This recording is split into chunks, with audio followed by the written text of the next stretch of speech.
شہادت کا جب ذکر ہوتا ہے تو میرے ذہن میں بہت سے نام آتے ہیں، لیکن پتہ نہیں کیوں ایک شہید میرے دل میں بس گیا ہے۔ ویسے تو بہت سے عظیم شہید ہیں، لیکن ایک غریب محزون شہید مجھے بار بار یاد آتا ہے۔ کیا بتائیں گے آپ ان کے بارے میں؟ کون تھے وہ؟ ایک نوجوان صحابی سعد الاسود رضی اللہ تعالیٰ عنہ۔ آپ کی رنگت سیاہ تھی، وہ اس کی وجہ سے مضطرب رہتے تھے۔ حضرت سعد ایک دن رسول اللہ صلی اللہ علیہ وآلہ وسلم کے حضور پیش ہوئے۔ وہ بہت پریشان اور افسردہ تھے۔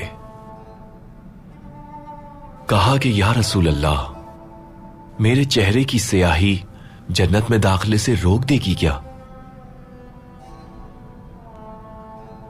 پیغمبر اکرم نے فرمایا کہ مجھے قدرت رکھنے والے اپنے رب کی قسم ہے، اگر تم اللہ کی اطاعت کرتے ہو اور اس کے پیغمبر کی تعلیمات پر ایمان رکھتے ہو تو تمہیں کوئی بھی شے جنت میں داخلے سے نہیں روک سکتی۔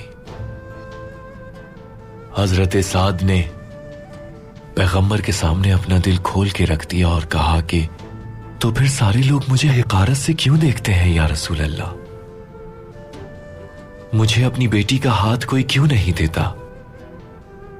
پیغمبر اکرم نے حضرت سعد سے فرمایا کہ عامر بن وہاب کے گھر جاؤ اور ان سے کہو رسول اللہ نے سلام بھیجوایا ہے اور انہیں اپنی بیٹی کا نکاح تم سے کرنے کو کہا ہے۔ حضرت سعد پیغمبر اکرم کی ہدایت کے مطابق اسی وقت عامر بن وہاب کے گھر پہنچے، انہیں پیغمبر اکرم کا پیغام دیا۔ انہوں نے سوچنے کے لیے کچھ وقت مانگا، فرمایا میں گھر میں مشورہ کر لوں، اس کے بعد آپ کو جواب دوں گا۔ لیکن ان کی بیٹی نے کہا اگر رسول اللہ کو یہ بات مناسب لگتی ہے تو مجھے بھی یہ رشتہ قبول ہے، ہمیں مشورہ کرنے کی کوئی ضرورت نہیں بابا، ہرگز نہیں۔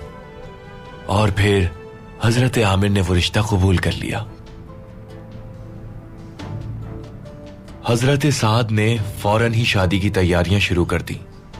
وہ جب اپنی زوجہ کے لیے تحائف خریدنے بازار گئے تو انہوں نے کچھ آوازیں سنی۔ پیغمبر اکرم کا منادی بلند آواز سے مسلمانوں کا محاصرہ کرنے والوں کے خلاف مومنین کو جنگ کی دعوت دے رہا تھا۔ شادی کی خواہش رکھنے والے اور رب کی خاطر شہادت کا شوق رکھنے والے حضرت سعد تذبذب کا شکار ہو گئے کہ وہ اپنی زوجہ کے ساتھ رہ کر ایک خوشگوار زندگی گزاریں یا پھر تلوار اٹھا کر جنگ میں شریک ہو جائیں۔ انہوں نے ایک مشکل فیصلہ کیا، اپنی ہونے والی زوجہ کے لیے تحائف کے درہموں سے تلوار خرید لی، اپنے گھوڑے پر سوار ہوئے اور جا کے لشکر میں شامل ہو گئے۔ اپنی پوری قوت سے جنگ کرنے والے حضرت سعد نے اپنے گھوڑے سے اتر کر آستینوں کو چڑھایا اور پیدل ہی میدان میں جنگ کرنے لگے۔ بالآخر حضرت سعد جنگ کرتے ہوئے شہید ہو گئے۔ پیغمبر اکرم نے ان کے بے جان جسم کو دیکھا اور افسردہ آواز میں اپنے اطراف موجود لوگوں سے کہا سعد کی تلوار، خنجر، اس کا گھوڑا اور جسد خاکی اس خاتون کو جا کر دے دو جو اس سے شادی کے لیے راضی تھی، اور اس کے باپ سے کہنا کہ جس کے سیاہ رنگ کی وجہ سے تم اپنی بیٹی اسے دینے میں متردد تھے، اس سعد کی اللہ نے جنت میں حور سے تزویج کی ہے۔ شہادت ایک بلند مقام ہے، لیکن شہادت کے مرتبے کے لیے اس کے لائق حیات گزارنا ضروری ہے۔